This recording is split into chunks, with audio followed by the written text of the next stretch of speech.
We are learning more about the deadly shooting when a Richmond police officer opens fire on an unarmed, naked man along Interstate 95. Police have identified the man who was shot as 24-year-old Marcus David Peters. And even though he did not have a weapon, investigators say Peters did charge at the officer. Karina Bolster, she is live outside the police department headquarters.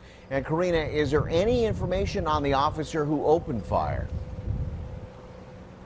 Well, Kurt and Sabrina, the spokesperson for the Richmond Police Department tells me that the officer who fired at Peters has actually been on the force for 10 years. Now, at this point, his name has not been released, but we do know that that officer has been placed on administrative leave, which is standard protocol with these kind of situations.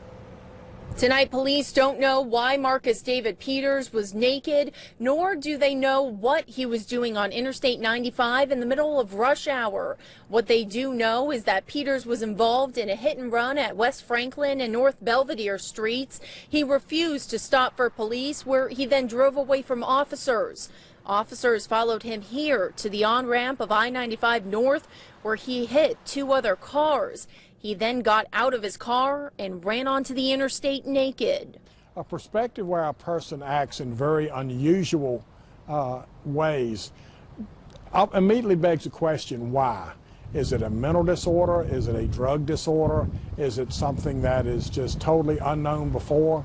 Richmond police have not said whether drugs or alcohol were involved. However, many people in the community questioned the use of force used in this case.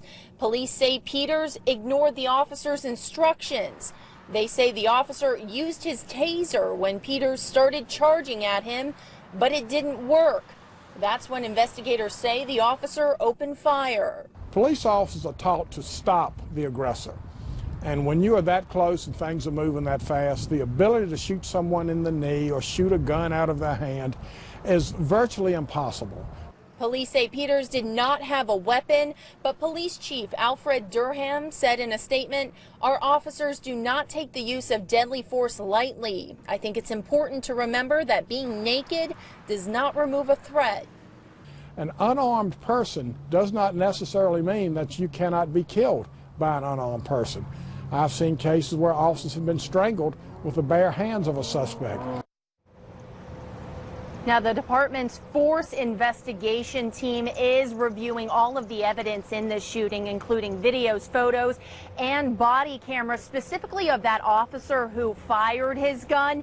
Now, we've also been trying to learn more information about Marcus David Peters. And at this point, we have been able to find out, or at least sources tell us, that he was employed over at the Jefferson Hotel here in downtown Richmond. However, the hotel told us that they have no comment. Live on your side in Richmond, Karina Bolster. New details now on the man shot and killed on I-95 by Richmond police. A friend of Marcus Peters spoke with 8 News about the kind of person he was. Our 8 News reporter Kirk Narotsky joins us now live with more on that. Kirk? That's right. So it was a very long conversation offering a lot of insight into who Marcus Peters was, a high school teacher and a VCU grad. And one of the main things I took away was just how loved he was by those he came across. New pictures in of a memorial for Marcus Peters at Essex High School where he taught. He handled everything so well, but like the one time something goes wrong for him that he can't handle, he ends up dead for it. And that feels like the greatest injustice in all of this. Saeed T. John Thomas, seen here in the blue shirt with Marcus Peters standing next to him, met Peters while both attended VCU, quickly becoming friends. What you noticed about Marcus was like his smile, because he was always smiling, even when he was stressed or down about something. He was like super punctual, super responsible, but also like very easygoing. He describes Peters as friendly and willing to do things for others, making the incident on I-95 so shocking to those who knew him well. And that is why T. John Thomas believes answers are needed from Richmond police. What is the threat, and why is your answer to that question a black man, and why is your solution to your perceived threat killing him? So Richmond police initially tased Peters. That did not work, and it ultimately led to the shooting. A former officer tells us that those decisions are made in seconds. Reporting live in Kirk-Narotsky, 8 News. All right, thank you, Kirk. And we reached out to Essex County Schools where Marcus Peters taught. They gave us this statement. It reads in part, "We are profoundly saddened by this loss and extend our deepest condolences to the family, colleagues, and friends." We're told they're also providing counselors for students and staff.